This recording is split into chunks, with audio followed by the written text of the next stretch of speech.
I love you.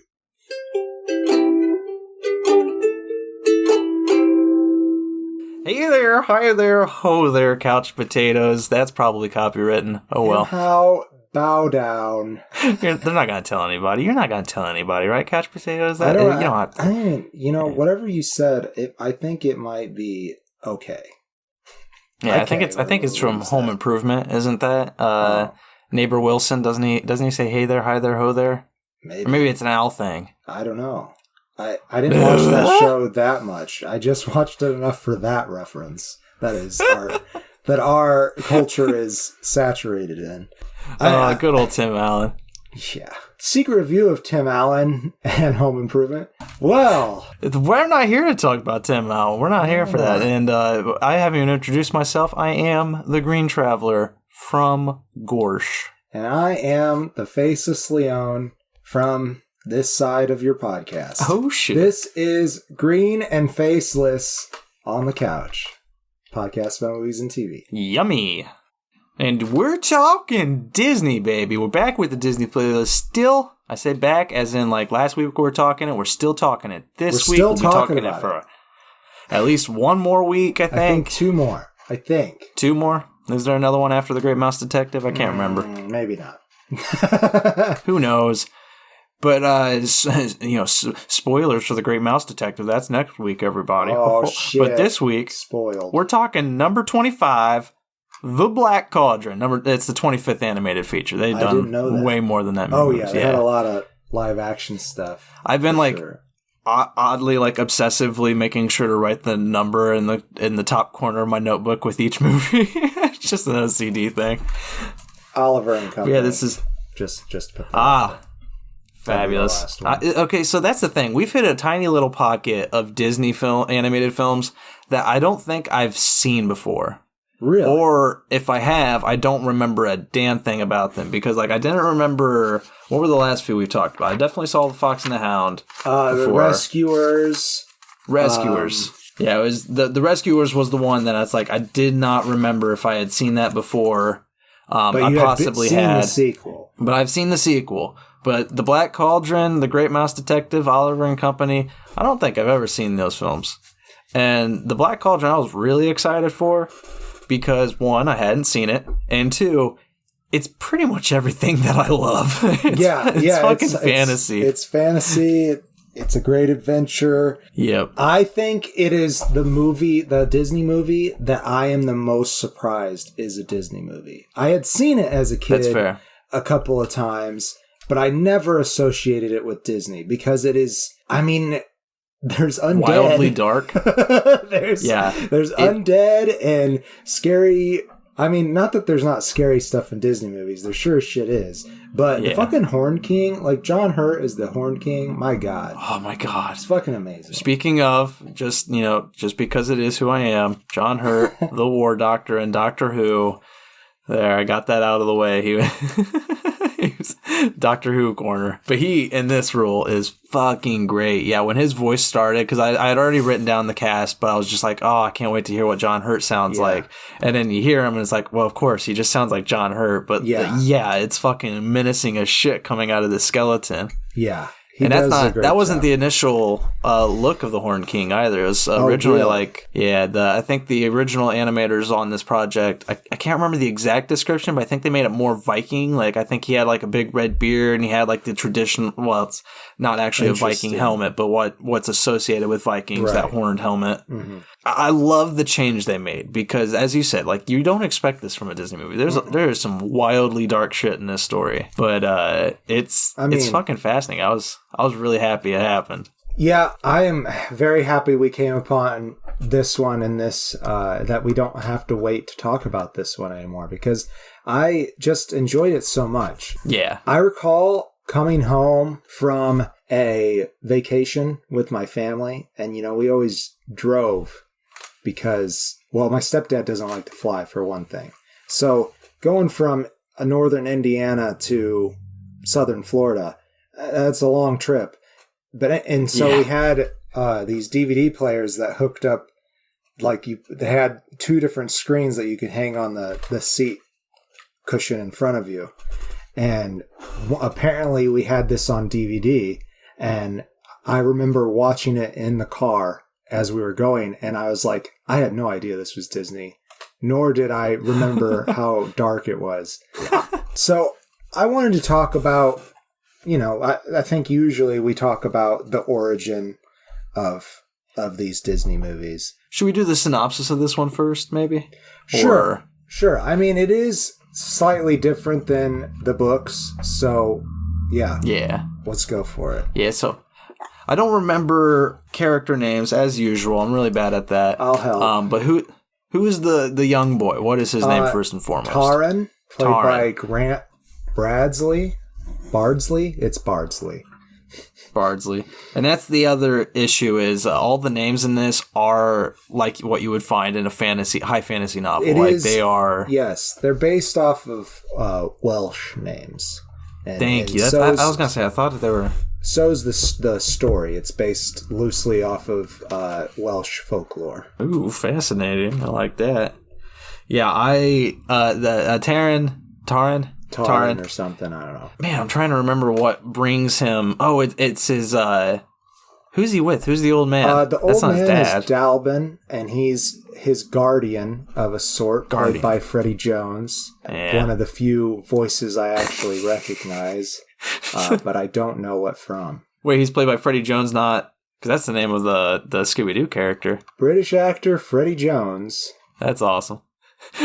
Because okay, so I know we're getting far away from the synopsis here, but I just watched The Great Mouse Detective, which is the next film we're going to talk about next week, and Frank Welker, the voice of Freddie Jones, is in that movie. So I thought you were just saying Frank Welker was in this one. I was like, man, how did I not notice that? No, it's Freddie Jones. It's a person actually named Freddie Jones playing Dalbin, who not only is Taran's guardian, but also Henwig, or Hen. I think it might just be Hen. They guard Henwin, and Taran just has no idea why this pig is so fucking special, and it pisses him off. But Dalbin shows him, doesn't he? I think yes, Dalbin he does show, but only after they get attacked. Okay, that's fair. But the just to say it up front, the special thing is the pig. I don't know how or why, but he can scry the location of the Black Cauldron or something along those terms. Not just that, he can tell a version of the future. He can show a version of the future. Yeah. That's right. And the Black Cauldron is I can't remember the specifics of it, but basically if it falls into the hands of the Horn King, he could use it to reawaken his army and create an army of the dead. The Cauldron Born. Ooh, so, mechanically speaking, the Horned King, I'll go ahead and spoil it, that he does eventually get his hands on the cauldron. And mechanically, he puts a dead warrior inside the cauldron, and then, this fog oozes out and wakes up all the dead soldiers. And he's got his own army now. I mean, he already did have an army, but now he's got a massive one. And that's okay. So that is the synopsis: is Taran and his friends, who I'll let you name off soon. They basically, in the first act or the first half of the film, are trying to find Henwig or save Henwig, and then also keep the Horn King from getting to the Black Cauldron. Right. I think by getting to the Black Cauldron first. I think that's their if we can do it first. Thought, yeah. And then, as you have said, he does get it. The Black Cauldron does get his hands on it, and so then the act becomes, we gotta stop this. We gotta save the world. We gotta stop it. And who is his troop? Who is his crew? Yes. So, firstly, he meets Gurgi, who the fuck knows what Gurgi is? He's at least I think in know dearly.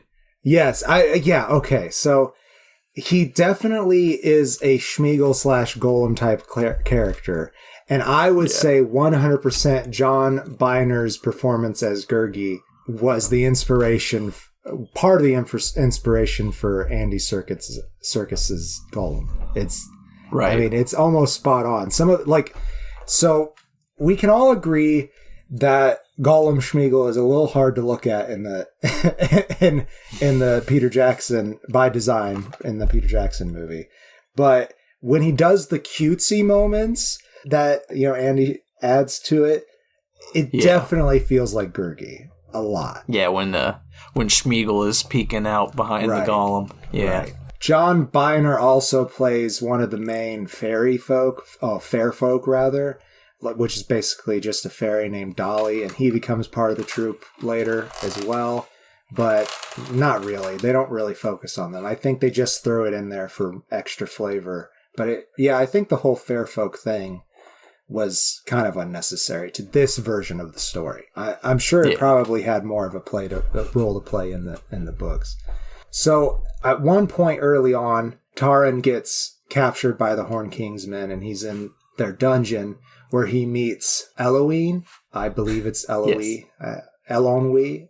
I don't know. It's not our language. It's hard for me. I think if I'm remembering correctly, I think it was Elonwe. Elonwe, yeah, I think that's right. Yeah. Played by Susan Sheridan, and when I first read it, I thought it said Susan Sarandon. I was like, "What, really?" I did the same thing. I was writing down the names I knew because there were two names I knew, and the first I had originally written down three names because I read it as Susan Sarandon. I'm sure she did. And then I had to cut that out and be like, no, I only knew two names. She is a young woman about the same age as Taran. And she has this orb of light, this magical orb of light that kind of guides her and protects her. That I forget what she called the light, but it had a name as well. And she may be a princess too. I'm not going to say that she is or isn't, but I'm pretty sure. She at least is of higher birth than Taran. She is the typical princess character of these high fantasy stories, though. Definitely. Yeah. Also in the dungeon... Which isn't to say she's not badass. They meet Fluter Flam, played by Nigel Hawthorne. He's an old man, a bard, and he has a harp that breaks its strings when he lies. Wait a second. Like, Nigel Hawthorne, isn't that the Wild Thornberry? I guess Nigel Thornberry is his name. Nigel Thornberry, yes. I wonder if he's based off... I wonder if Nigel Thornberry is based off of Nigel Hawthorne. That's a good question. I pulled up a picture of him. Does he have a gigantic nose and a curly mustache? No, but there is a trailer for a certain movie where he has a big old bushy beard, and it does kind of have that mustache that Nigel Thornberry does. And I guess maybe he does have a big nose. Maybe it is. Who knows? Maybe. That would be exciting if it is. I love that kind of shit. But, I just wanted to mention that Fluter Flam's name is spelled F-F-L-E-W-D-D-U-R. That's Fluter, and Flam is F-F-L-A-M. And I just fucking love it. It's ridiculous. I fucking love it too because it appeared like once I think in the subtitles because there's one time where he said something off screen and they had to include it, and I remember just seeing that and be like, "That's his fucking name." That's his fucking name. He's one of my favorite characters too. I love Taran because he gets he's just your typical. Young male role in this kind of a story. Right. He wants to be a hero, but he has no training. Yeah, exactly. And I just love those kind of tales. They're some of my favorites. And so I do love Taran, but Fluter Flam is so fucking hilarious. Yes. And I would say as a kid, I didn't get it. I didn't get why this old man was palling around with these kids, but... Or why the loot, like, for me, I feel like as a kid, I would not have understood the loot breaking stuff because they don't really go into it at all. Right. It just happens. Whenever he lies. And yeah, I feel like as a kid, you take everything at face value. You might not understand that he is lying. It's just like, man, how does this loot keep getting new strings? Oh, it is like a little hand harp, maybe a lyre. I think he calls it a harp, though. Yeah, so this is like as D&D as Disney's ever gonna get, unless they do a D&D movie. Oh wait, they did. They did do a D&D movie. Somebody definitely did a. I don't know if it was Disney. Did it was a Pixar. I thought it was Pixar. It was the Onward. That's Onward, right. Yeah. That was the last movie I saw in theaters for like a year and a fucking half. Was Onward. Yeah. That was ridiculous. Well, that was a decent one to end on. Yeah, it wasn't. It wasn't. It definitely was. But let's go onward with the Black Cauldron. some fun. No, you were gonna do the. You're gonna do the origins of it. Sure. Yes. So the Black Cauldron is a novel in the 5-volume series of the Chronicles of Prydain, which I'm probably saying that wrong, but I believe that's the world that it's based in. Yeah.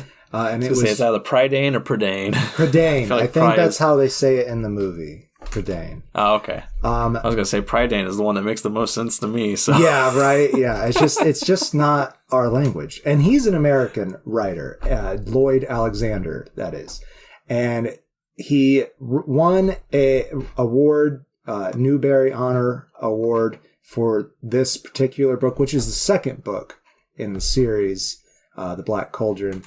And for 4 years, this book was the runner up for the most distinguished contribution to American literature for children. So it was a big deal. And that first book was called The Book of Three. And that's the beginning story of Tarain and the Horned King and all that. And the Black Cauldron was...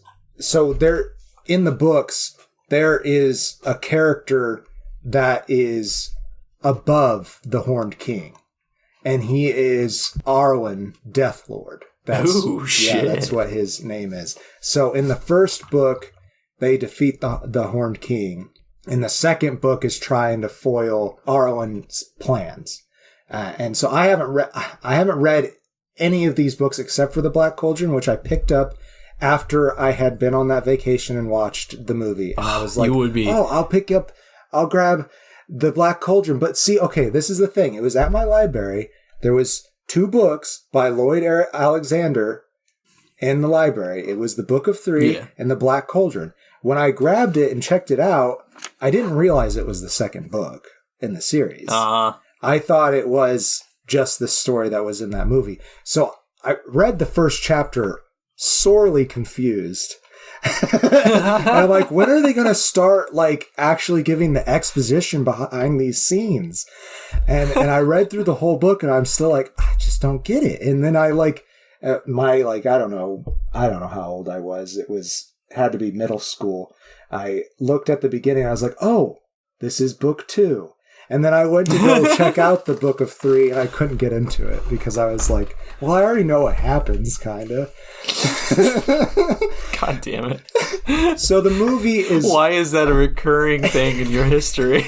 I don't know, man. So for Harry Potter, because I know that's what you're talking about. For Harry Potter, I went to the movies... And I saw the 2 movies, and I was like, okay, I have to have more of this. That's how that one happened. This one was me being more dumb. It's going to come full circle. It's going to happen at least 2 more times in your life. I guarantee it. At least, yes. So, rewatching this again, I would love to go and read all 5 of these books just to see what they're like. You know, I haven't heard anything in the way of it being controversial or anything like that. These are made for children, but obviously they're dark and twisted. And they do have the 3 witches. I think we should talk about the 3 witches because that's who they get the Black Cauldron from when they finally do. And that's Ordu, Orwin, and Orgoch, played by Ada Reese Marin, Adele Malice Morey, and Billy Hayes. And they are sister witches. They live in this bog house, and the troop finds their way in there, and they almost get turned into frogs. And it's crazy, man. Billy Hayes' character, Orga. Billy Mays here. Billy Hayes here. Yeah, it does. That's why it sounds familiar. I was like, why do I know this name? Because Billy Mays. Guy. Billy Mays. Okay. Well, Billy Mays here. Is your cauldron black? That's the power of OxyClean. We'll bring the shine out of that cauldron. Clean the gunk right off your cauldron. Soon you'll have a nice, pristine pewter.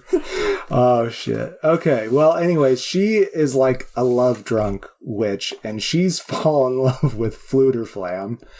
And the other sisters are like, oh, you're disgusted. Why do you keep on trying to get with these, like, humans? There's just some... I think the shenanigans with the witches is a really fun part. And they're obviously, like, evil and twisted. And yeah, I loved everything to do with the witches, especially the... we won't spoil it, but the climactic, like, ending and stuff. There's a lot to do with the witches in that final few minutes.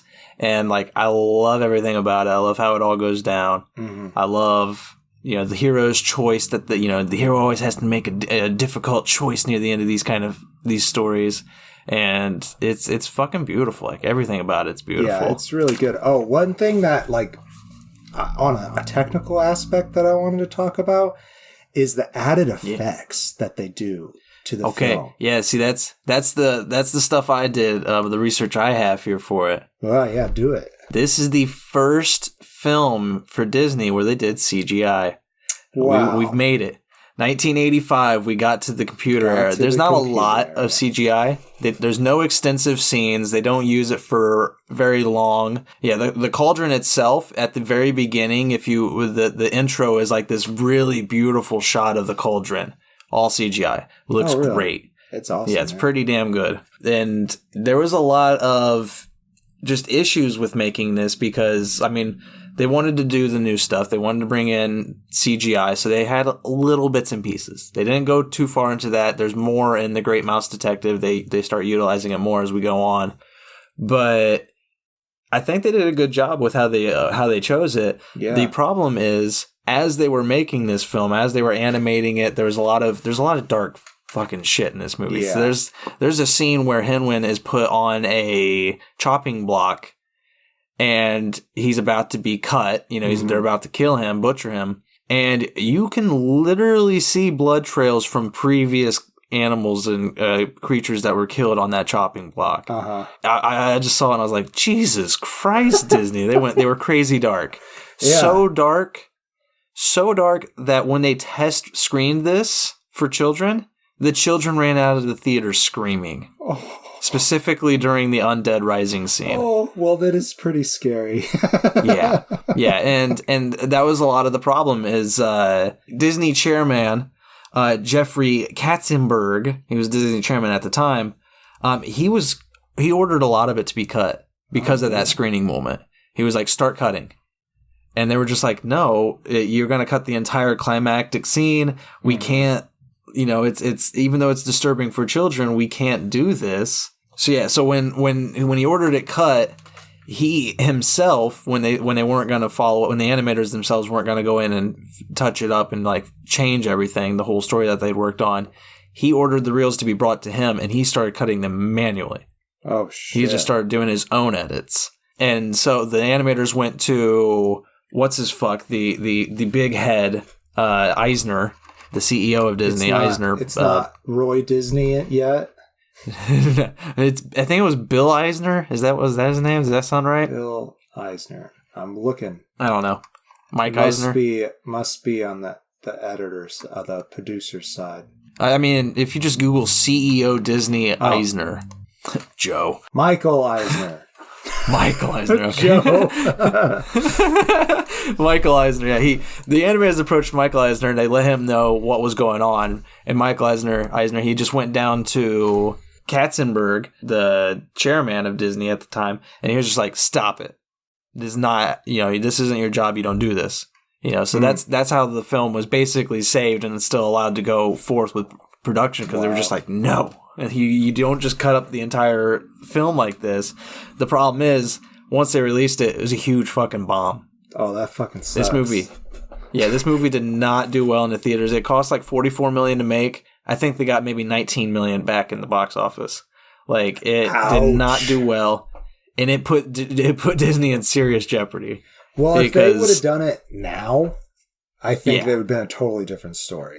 Because you have all the people in our generation who are pretty much Disney loyalists, right? And you also have the fantasy genre is just so much more popular now. Yeah. There was a lot of popularity in the 80s too, but I feel like what we've done with it, you'd have a lot of people who weren't with their kids go see this movie. Yeah, exactly. You'd have a lot of stoners hitting those theaters. Yeah. I mean, that's the thing is like, as much of the tragedy behind the scenes of this story, you know, as much as it failed and everything, I really fucking loved it. It was everything I wanted. Yeah. Yeah. I mean, I'm not going to say that it's not, you know, a milquetoast in regards to its story. It's very much, you know, it's what you would expect from a high fantasy like this. There's not many leaps and bounds in their story, but in the animation. Yeah. Yeah, it's predictable, but also like you're not going to guess the methods in which they get there. Right. Because the world is very rich. It really is. And like with that added CGI animation, it just parts of it don't necessarily feel animated because of that mix. And I don't know, for that reason, on a very technical standpoint, I love this movie. Like those effects are awesome. Like especially the smoke effects. Man, there's just so many times with the Horn King where he's like reaching through and you can just feel the texture as he pushes through the added effects. It's good. It's just good. Yeah, the Horn King alone is like a really fucking good villain. I love that. I love how slow he moves. Oh. Yeah. I mean, it's also in part just because it's John Hurt, because it's like, I know he was just a voice, but like, just that voice embodies that character so fucking well and makes it even more menacing. Definitely. Ah, rest in peace, John Hurt. You were a goddamn just delight. Yes. And, you know, I guess I'm ready for closing statements if you're ready for closing statements. I think so. We fawned over it enough. Yeah, I give it 3.5 stars. It's not perfect, as we said, or as I said specifically. It's very milquetoast in the story and very predictable. There's, you know, the beats, but that doesn't at all ruin the story. It's very fucking much a lot of fun. I just wanted to say fucking in there, I guess. I stumbled over it. But it's a lot of fun, and it's really enjoyable. I love the characters. I mean, Taryn and Eloine? Elonwe. So you had all the syllables right, just in the wrong order. Sorry, guys. But like, those two main characters, Taryn and Elonwe, they're good. They're nothing like amazing. It's the side characters for me that I really like. Yeah. You know, I love, definitely. Aside from the Horn King, who we've already fawned over, I love Fluter Flam. And I love, what's the little creature's name? Gurgi. Yeah, which, I mean, I like how you say that he's the inspiration for, Andy Serkis's Golem, but like, it becomes your inspiration for your one character and the Adventures of Falagorn. Oh, yeah. You know? Yeah, I would say so, that Gula the Schmoogala is kind of based off of Gurgi. More than Gollum, that's for damn sure. But yeah, so if you're interested in, you know, fantasy, go check out our other show, The Adventures in Falagorn. It's a lot of fun. We got 6 episodes up that we are working on doing a little bit of revising on because we've learned a lot of stuff since we started making it last year. And then we got more scripts on the way. So hopefully we'll have more episodes. You know, it might still be a few months yet, I'll say, before we get to that point, because I want to do it similarly to how we did it last time, where I had a pile of scripts that we worked on, and we'll just consider those first 6 episodes the first season. I feel like it was a pretty good stopping point for a season. I think so. And then hopefully have 6 to 8 episodes for the second season. Hell yeah. And I'm going to be here for it because it's going to be good. Yeah, and you're also winning. Yeah, I'm also winning. Yeah, it's true. But I fucking, with the Black Cauldron, it's great. It's definitely worth it. I highly recommend it. But it's those side characters that make it for me. Like, I love all of them. They're so good. Even Henwin. Henwin's great. Yeah. Henwin is a good pick. So for me, I give it a 1.5. I think I love it more now than I ever did watching it as a kid. We didn't watch it that many times, probably because it was scary. And I also just, as I said before, never associated it with Disney, even though it has the symbol right on the box. So I guess that's really all I have to say for a closing statement, though. So I guess that's the show then. That's it. That's the show. We did the show. Yeah, we're coming. We have another episode coming this Thursday, of course. Stay tuned for that, Couch Potatoes. Always stay tuned for that.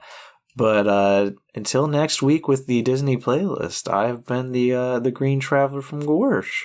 And I am the Faceless Leon. I just realized this is going to be a fantasy-filled week. I ain't going to spoil what we got coming, but I'm going to let you know right ahead. It's fantasy. And it's good. Oh, shit. I'm not going to... I'll wait. I'll hold my opinion, actually. I'm trying to remember what's scheduled. Now I remembered. I got you. You got you. You got it now. All right. Love you all. Have a good night, Couch Potatoes. Safe travels. And I already said goodnight. Green and Faceless on the Couch is a proud production of FictionWorks 19. If you like the show, please show your support by rating and reviewing us on Apple Podcasts. Like, follow, subscribe, wherever you might listen. We also now have a Patreon account.